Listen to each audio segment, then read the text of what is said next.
The U.S. Icelandic Horse Congress is honored to support young Black equestrians in its community building and horsemanship. Icelandic horses are a versatile and fun breed with a great sense of community and support here in the U.S. I am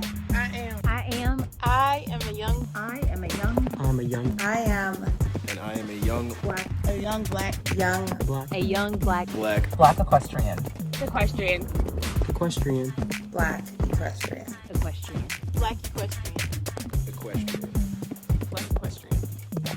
I'm a young Black equestrian. I am a young Black equestrian.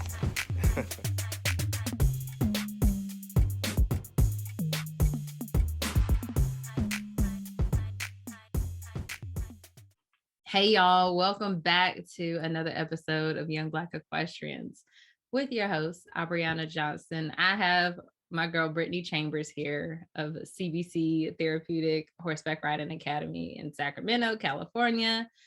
And we just had a bomb dropping moment because I was like, Brittney, I don't even remember when the last time was that you were on the podcast, because honestly I talk to Brittney every day, so things like are a blur. But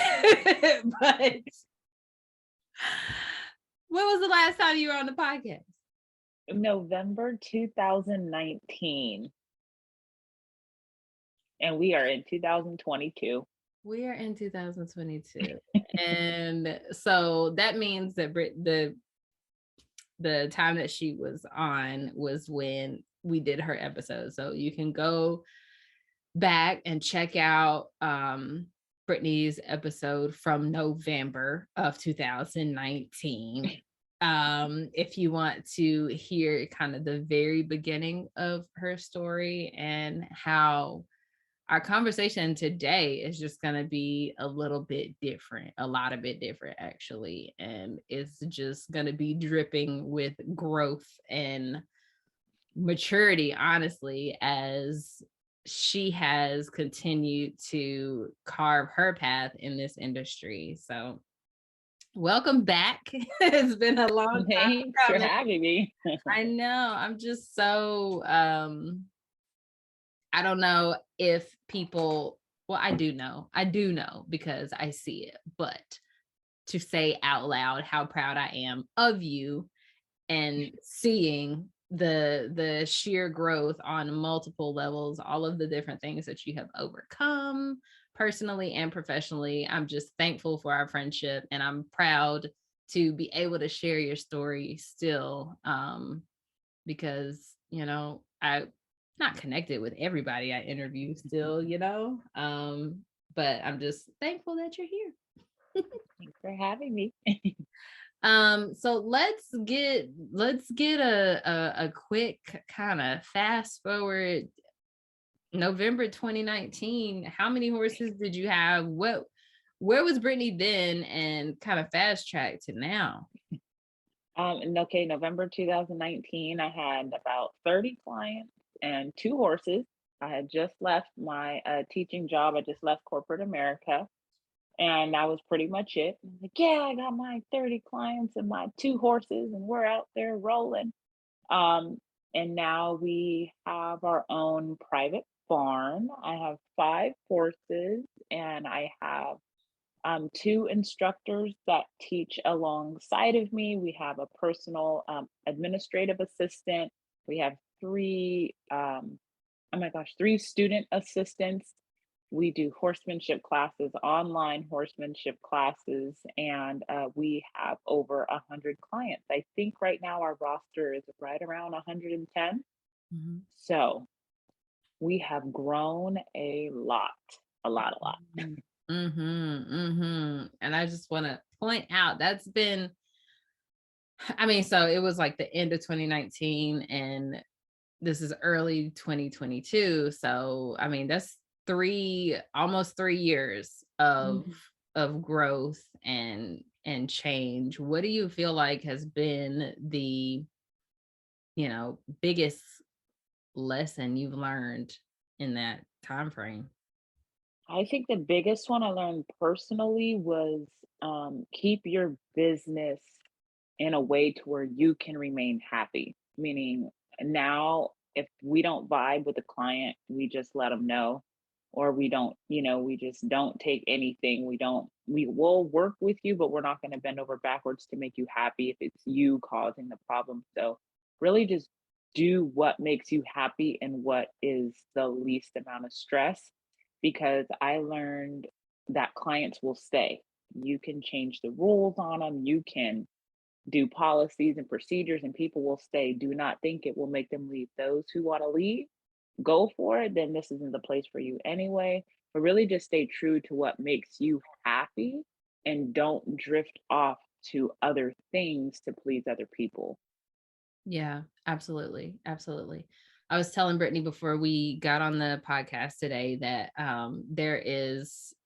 we initially had a conversation about doing another episode to talk about how to get into the industry and how, for like, from a consumer perspective, like a client, how to find the right horse and find the right barn and all those things. But I feel like there are quite a lot of resources out there for that, including some of the podcast episodes that we've already done.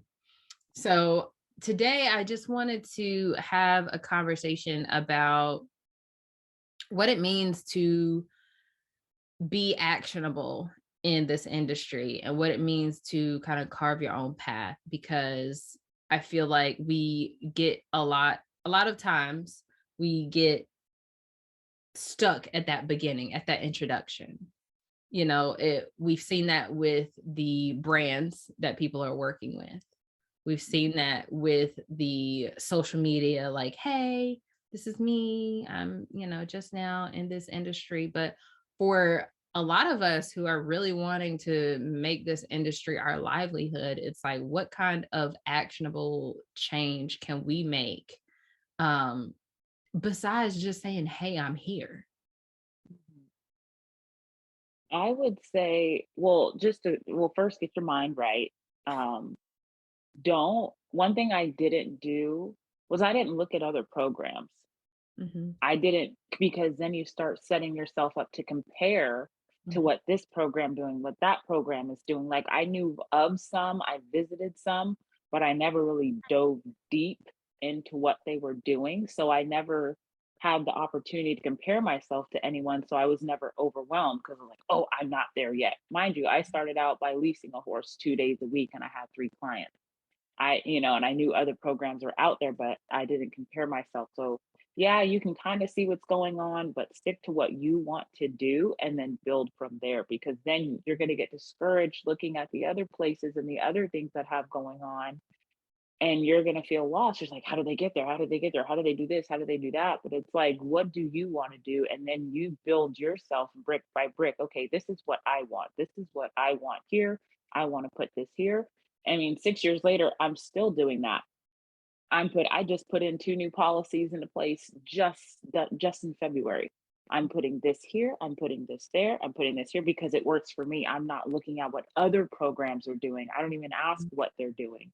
This is what works for me. So you have to do what works for you and put your steps in place brick by brick by brick, what works for you, and not do what other people are doing in the industry, because then in reality, you're kind of just doing what they're doing, and you're not going to find your niche, your special thing that you do. So be aware of what's going on, but then do what you need to do brick by brick and stay true to yourself and start taking your action steps that way.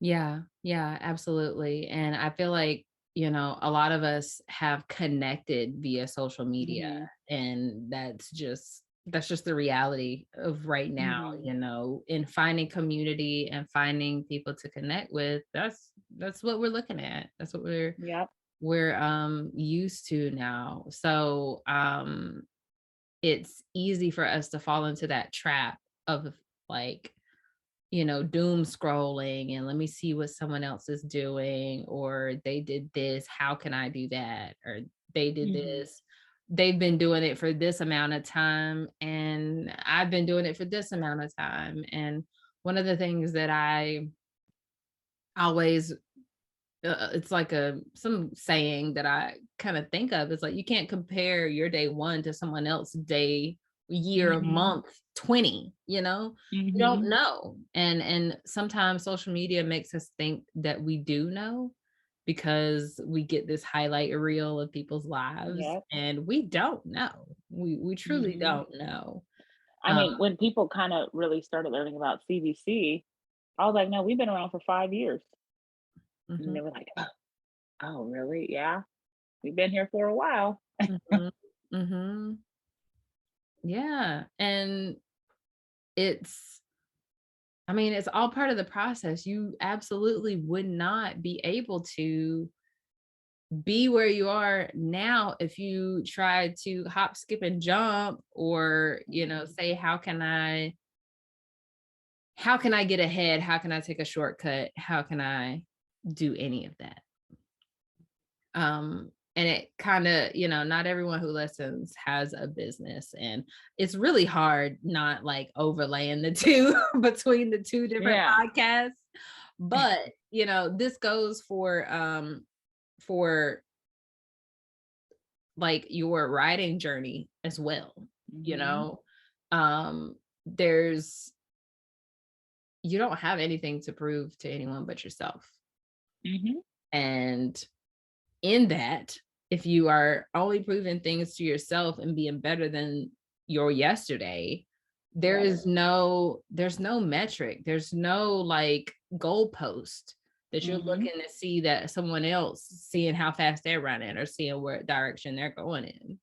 So I think we just have to be really careful about that comparison syndrome, like you said, and looking around and trying to take shortcuts because you think it's supposed to go a certain way. So that's really it. And then just build yours brick by brick, and then you could be happy along the way. Yeah. I made a post the other day about like riding the horse that you're on, and not the horse from yesterday, not the horse that you think you're supposed to be in the future. Like, you need to ride the one that you got on today, because that's the only one that you can really, that's reality. That is truth in that moment, and I mean, both of us, when you have your lesson horses and you feel like they're having an off day, what is what do you do for that? I give them the day off. Okay, that's good for the day. Or I pull them out of the arena. I say, okay, go take them on the trail, and then turn them out and leave them alone. And then the next day, I don't make them work. We will switch up everybody's lesson plans to save, to put the horse's mental health first. So they get a break, and they get a break as long as they need it. And we're going to do everything we can, and we don't put them back in lessons, or we'll, revise your lessons. You're only getting trails, or, you're going to be the horsemanship horse. So we just totally give them a break. That's nice. That's nice. And I feel like we need to be able to give ourselves that same grace. Well, look at me now. I know, right? On break, on break. So yeah, tell me about that. Tell me about how you set that up to kind of work best for you as your schedule. Well, in 2020, working 6 days a week was not it. I mean, it's it, but I was like, oh my gosh, there's no end in sight. So now every 8 weeks, we take 1 week off. The horses get a break, the staff get a break. We all just get time to relax and rest. If you work on 8-week cycles, you can have your clients commit to a time frame. They could set up for an 8-week session. If they just want to do that session or not, how much you're getting paid for that session. So pretty much, I think every year I take 6 weeks off. And then every time there's 5 weekends in a month, we take a weekend off too. So it is the best thing we could have ever done, because there's no way we could have ever kept going if we would have not taken breaks. So every 8 weeks, we take 1 week off. The best thing ever. Yeah, I love that. I absolutely love that. And I'm like working on making my schedule the way I need to make it, because child, I need, balance. But for the people who are really looking to, I guess, they got their foot in the door, whether it be at a barn or in some sort of like in the industry. What kind of next steps do you recommend people take? If they're gonna try to start their own thing. Well, okay, let me delineate it. So let's start with like say clients of yours, like writing first. And then they want to, or like, oh, like when they come to my barn, what do we do? Yeah, like what are the next steps they should take? They, starting to take lessons and they're starting to really, really feel it and know that it's something that they want to do. What are some things that they can do to kind of craft their own journey in that?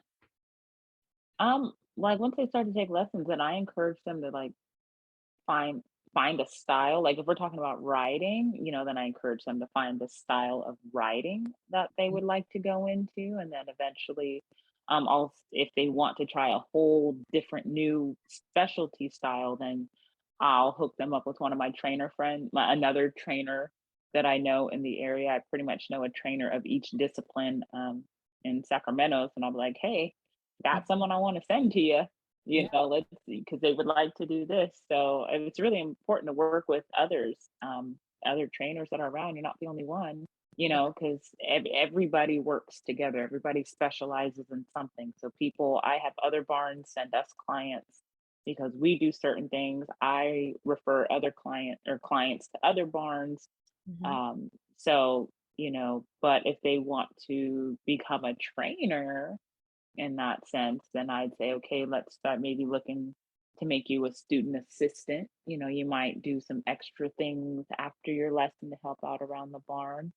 So it really just depends on what they want to do. And then we try to help them get there. Yeah. Yeah. I think there's like a balance between like figuring out what you want to do and just being open to what is possible, whether it's just getting into writing or being a business in the industry. Because I can say like where I thought I was going was not where I am headed right now. And so just being open to that change, as long as you're still happy with, what's going on, then just keep going. Yep, pretty much. So we saw, has it been 2 weeks now? I can't remember, but last week. Yep, it was last week. Yep. Featured with Nissan. Congratulations on that. Tell us about how that experience was. Because you've been, child, you've been on TV a lot recently. Well, I will say, right before that, I had something really deep happen in my personal life, and so little do people know that Nissan commercial is what got me back with my horses. I actually hadn't seen my horses for 2 weeks prior to shooting that commercial, or that whatever it was called. So the whole experience was kind of like, this is why I'm here. This is what you're supposed to be doing, and you need to get back into it. And it just really reminded me why I do what I do and the joy that my horses bring me. The filming industry, that's not an industry I'm trying to work in. Man, it was stressful because everything was so last minute. I had to fly to LA, and then it was a lot, but it was really, really fun. I think they did a great job. I didn't see it until it was released completely. So they're like, here's your video, it's live. And I was like, okay, no going back now. So, but it was a really fun experience. Right. Dang. I don't know. I guess I just assumed you saw it before it came out. Nope. I saw it probably 5 minutes. As soon as I see it, then I literally sent you guys a link first. Wow. But yeah, and we watched it together. I know. I was like, what the heck? Well, and I kind of forgot that you had done it because that was last year. That was August and before October winter of last time. year. Yeah. The first half of the shoot was in August, and then we shot the second half in October. Yeah. Mm-hmm. So I think it was, sorry, my phone was doing something weird. I think it was interesting to see how, what was it called? Like adventure or something like that? Nissan Adventurous. Or adventurous.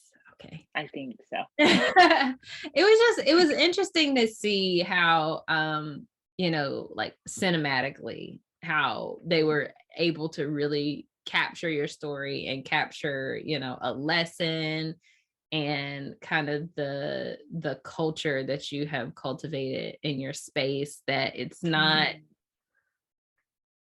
I mean, it just has a calming energy. And thankfully, I mean, it's a therapeutic horseback riding academy. So ideally it's supposed to. But I know that you also are branching out into teaching other people how to do the same. So can you share a little bit about that? Well, that started with so many people asking me, how did you start a program? And then I was like, wait, isn't this consulting? Like, if I'm literally telling you everything you need to know. So then I went on Facebook and I started a Facebook group, which now has over 600 members. I need to get back to being more active. The academy had a lot going on, so I kind of lagged on my posts, but the group is called Building Your Equine Lesson Program. And there's a lot of people who haven't started a program yet, and then some who have. So it's really a group where everybody could just come together and say, okay, this is what I need to start a program.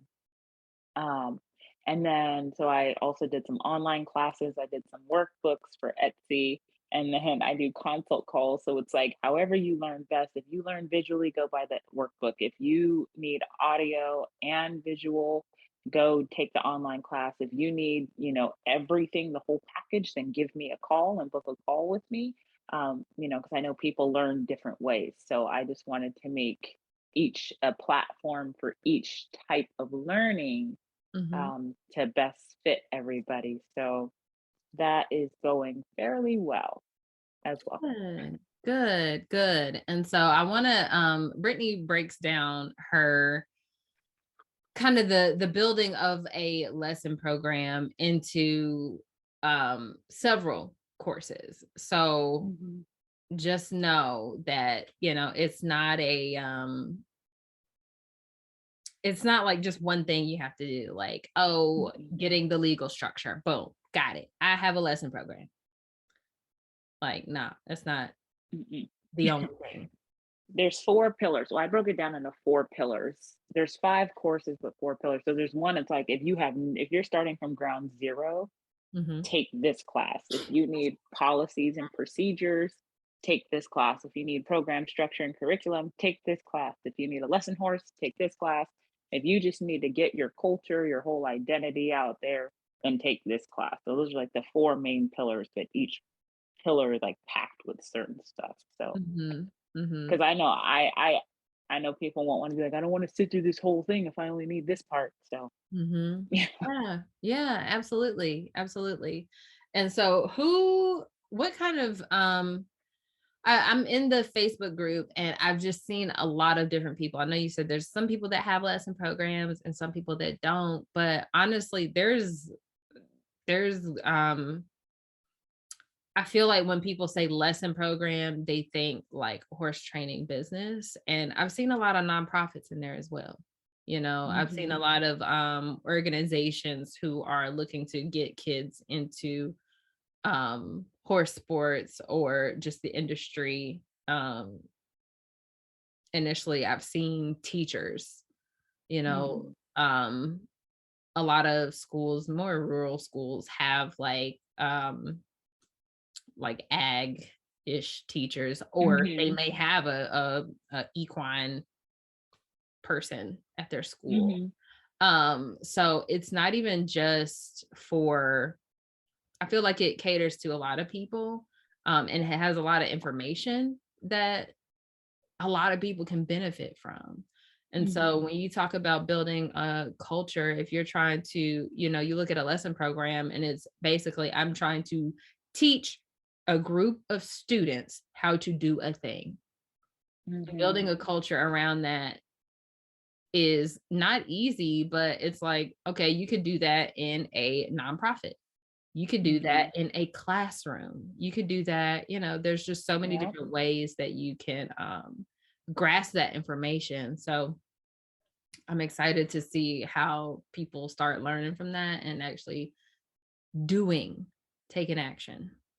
Yeah, that's where a lot of people are stuck because I'll do check-ins. They're like, "Oh, they'll get all inspired and then they lose their inspiration." That's like Mhm. people, it's not easy. It's Mhm. not. It's hard. It is really hard, but you got to do it if you want it. So Yeah. it's Yeah. worth it, but it's hard. Last year was my absolute hardest year in business, but it was our most profitable.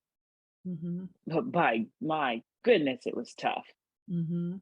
So not, that's the price of being an entrepreneur Yeah. and Yeah. running a business. That's just what it is. Yeah. Yeah, but I think that's another important point to at least look at. You know, you Mhm. started off in one with one vision. You know, Mhm. you're going to teach lessons, and then I feel like it kind of grew to, you had the capacity to have those like therapeutic partnerships so that Mhm. you are able to do that. And Mhm. then it grew into, you know, you are able to cultivate those student assistants. You're able to have Mhm. those kind of that next level of student, but you're Mhm. also, you know, you were able to see, okay, from the expertise, from the things that I know and the things that people are asking me, I can diversify my offer. You know, Mhm. I offer the service, but now you offer a product as well, and that's the courses, digital products. Yep. Um, so when we talk about like carving your own path in this industry and really, you know, taking action, it's kind of surveying what's happening in your real life. Like what is going on? You were like, people are asking me, people are asking, people are asking. And I've always been told, like, the things that you say over and over and over, that's what you need to package Mhm. Mm. so that you don't have to keep saying it. You can just say, hey, just go Yep. by. Yep. And that's why I say, here's the links. If you want online classes, if you want the workbooks, or if you want to call me, here's the link. You pick with your best learning style, and then that's how I will help you learn. Yeah. Yeah. Yeah. And you know, I'm the first person to be on somebody's Google, like, how do I? Yep.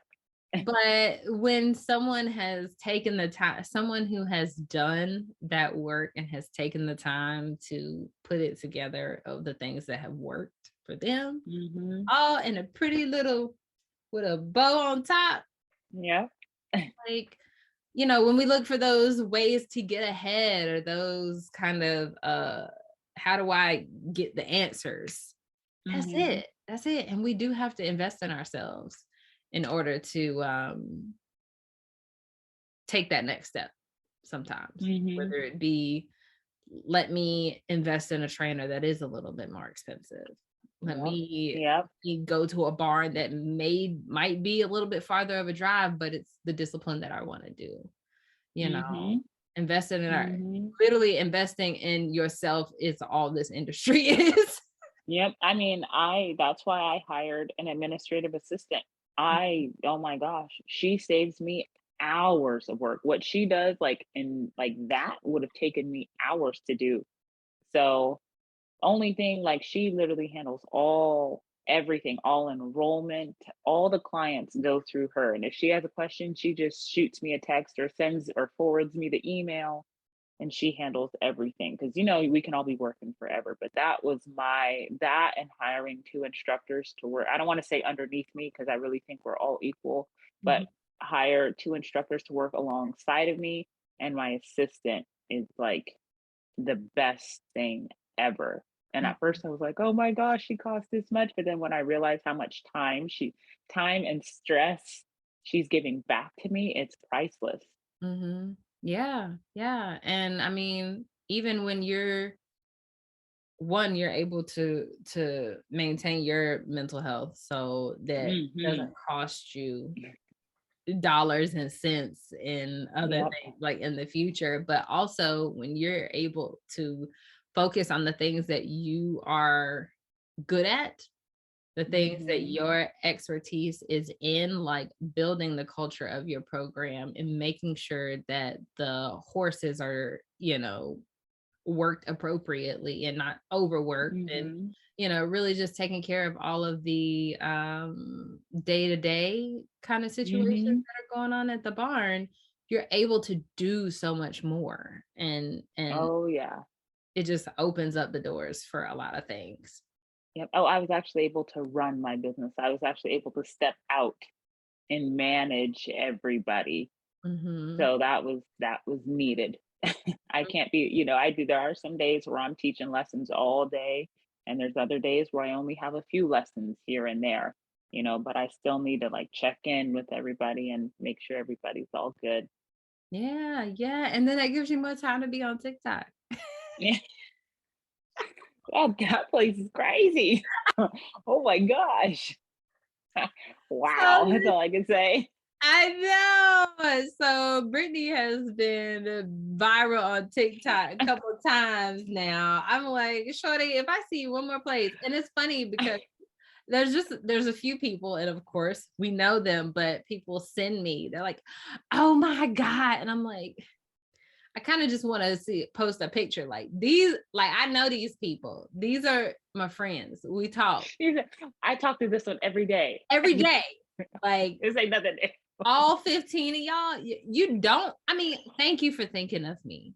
Right. No, you don't have to send me all her videos, because I watched them. And I see it every day. I know all her animals. Yeah, like, okay. We talk about it. Thanks, y'all, but thanks. Thanks. Right. I think the best part is when we literally have clients come from TikTok. On their application, they say, on the part of, how did you hear about us? They say TikTok. And I'm like, oh gosh, what are they going to think? And they come. Just last month, we had like 4, which is a lot. We had 4. And it was like, oh, like they came in knowing all of the animals' names. They're like, there's Gretchen. I'm like, oh yeah. There's Charlie Brown. Yep, that's him. Yeah, and they already know. Yep. And I think they can pick up on your energy and the vibe and what is gonna be expected, because it's not like you're only doing like fun, cutesy, silly things. Like you do a lot of uplifting of other businesses, and like client interactions and just movement overall. Because I'm like, yes. And I see people in the comments like, thank you for being transparent about that, because no, clients are not always right. I was just about to say that. They are not always right. You can go somewhere else with all of that. And it's okay to say that. Yeah, absolutely. Because in the end, that comes your culture. Because then people outside of your business are going to be like, they don't play over there. You better go there and act right, because they'll kick you out. That's the culture that you set when you kick people out who need to be kicked out. Because then people come to your business with some act right, in them. Yeah. And they know not to play with you. That's how it is. Well, and it's also the people that are, like actively coming to your business, and they know the drill. They know that you're going to preserve that. They know that the bar is not going to be moved for someone else for some stupid reason. Like they know that they are continuing to support a business that has integrity, and that's really going to make sure that their experience is great also. Yep. And they know that we will work with them. If you do right by us, oh my goodness, I will go to the moon and back to make things work for you. But don't try to cross me. Not when you know I would do, not when you know I'll work with you. Right. Absolutely. And it was the same way for me when I was running the pet resort, even though I was in corporate. I kind of got it from both sides, but it was like, no, like we don't have to operate this way. We can build this in a way that makes us happy, and we can provide you great service when we are happy. You know, that's we kind of start to see a breakdown in service and experience when you start building something that you are not happy with. And you don't want to do that. Yeah. So that is, so if you're on TikTok, YBE fam, go make sure you're following Brittney. I'm sure that you are. What is your, anyway, I'll put it in the, it's Britt90. So BRI, I don't know if there's 2 or 3 T's under. I know, that's why I didn't spell it out, because I saw it in my head and I was like, wait, I don't know, there's 2. I don't know if but I'll find it. I will link it under here, under the in the show notes and things like that. But so next episode of YBE is going to be episode 100. This is episode 99. So I am so that next episode, I'm going to be talking about the 10 things I've learned from 100 episodes. But I wanted to ask you if there was, and I feel like I asked this in your first interview, but I ask in every interview. I don't know why I'm making this seem like this is a new question. Ignore me. But if there was one thing that you could tell the upcoming equestrians in this industry, whether it be business owners or clients or anyone who is just trying to make it work, dealing with ups and downs, because that's what this industry is about. It is what it is. It's life anyway. What is one thing that you would tell them? One thing. Do not look as failure. It is we fail forward. So stop saying it didn't work. Just say, nope, that was a fail forward. You learn from it and you move forward with the knowledge that you just gained. So always, always, always fail forward. Yeah. And then you'll never fail. But you say, oops, that didn't work. Okay, let's try it this way, because that way it didn't work. And then you go on. Yeah. It's always an opportunity. You have more information than you had before. So now you can make a better decision. Yeah. Well, that's good. Thank you so much for coming back on the podcast after, 3 years. I can't even believe I've been doing this as long. It's like, what? Anyway, thank you so much. I can't wait to share this. Thank you for tuning in to Young Black Equestrians, the podcast. Be sure to subscribe on your favorite podcast player as well as over on YouTube. And you know what? Do me a favor, leave a review over on Apple Podcasts. Doing that makes it so that this platform and this content gets shared with Black equestrians all over the world. Thank you so much for tuning into this episode, and I will see you next time.